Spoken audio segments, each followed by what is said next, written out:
السلام علیکم۔ آج کی سٹوری محبت کی طاقت، خوف کی حقیقت اور حوصلے کے ساتھ زندگی کے چیلنجز کا سامنا کرنے کے بارے میں ہے۔ شہر کی ایک پرانی بلڈنگ میں رہنے والی مایا ایک خوبصورت لیکن اکیلی لڑکی تھی۔ وہ اپنی ماں کے ساتھ رہتی تھی، جنہوں نے اسے ہمیشہ اس بلڈنگ کی تاریکی اور خوفناک کہانیوں سے آگاہ کیا تھا۔ لیکن مایا کی کیوریوسٹی نے اسے مجبور کیا کہ وہ اس سب کے بارے میں جانے۔ ایک رات جب چاند پورے چمک رہا تھا، مایا نے اپنے کمرے کی ونڈو سے باہر دیکھا۔ اچانک اس کی نظر ایک سایہ دار شکل پر پڑی۔ یہ ایک نوجوان لڑکا تھا جو باغیچے میں کھڑا تھا۔ مایا نے سوچا کہ وہ کوئی خواب دیکھ رہی ہے، لیکن جب اس نے دوبارہ دیکھا تو وہ لڑکا وہاں موجود تھا۔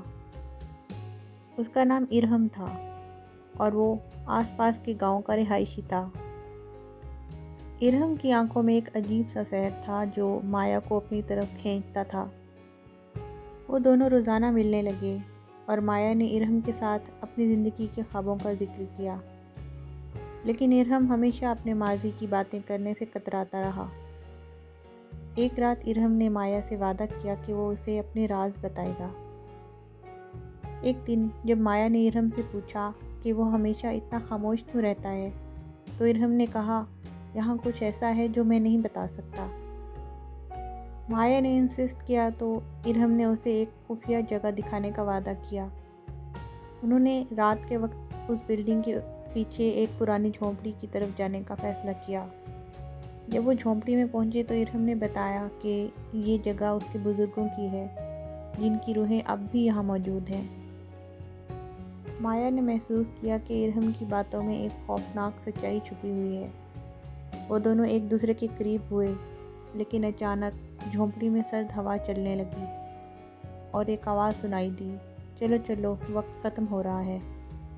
اس واقعے کے بعد مایا نے ارہم سے دور ہونے کا فیصلہ کیا، لیکن ارہم کی محبت نے اسے اپنی طرف کھینچا۔ وہ دونوں پھر ملے اور ارہم نے مایا کو بتایا کہ اس کی محبت کی طاقت اسے ان روحوں سے بچا سکتی ہے۔ مایا نے ارہم کی محبت میں یقین کرنا شروع کر دیا، لیکن ساتھ ہی اس کے دل میں خوف بھی بڑھتا گیا۔ ایک رات جب مایا اکیلی تھی، اسے ایک آواز سنائی دی، تم اس سے دور کیوں جا رہی ہو؟ یہ آواز ارہم کی نہیں تھی بلکہ ایک پراسرار روح کی تھی۔ مایا نے ارہم سے اس واقعے کا ذکر کیا تو وہ بے حد پریشان ہو گیا۔ ارہم نے اسے بتایا کہ اس کی فیملی پر ایک سایہ ہے اور اگر وہ اس سائے کو ختم نہ کر پائے تو ان کی محبت کبھی بھی مکمل نہیں ہو سکے گی۔ انہوں نے فیصلہ کیا کہ وہ دونوں مل کر اس کا خاتمہ کریں گے۔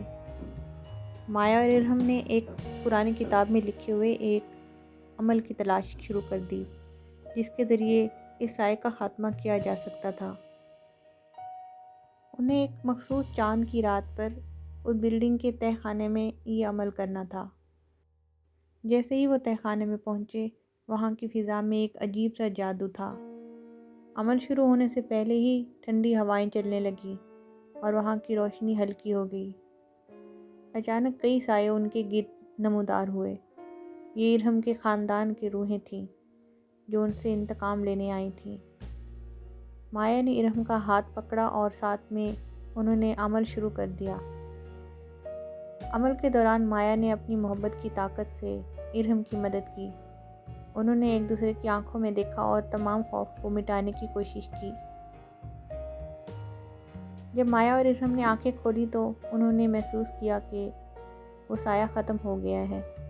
ارہم نے مایا کو گلے لگایا اور کہا، ہم نے مل کر یہ کیا اور ہماری محبت ہمیشہ کے لیے قائم رہے گی۔ لیکن مایا کے دل میں ایک سوال تھا، کیا واقعی سب کچھ ختم ہو چکا ہے؟ کیا وہ سائے کبھی واپس آئیں گے؟ لیکن اس نے ان سوالات کو اپنی محبت پر غالب آنے نہیں دیا۔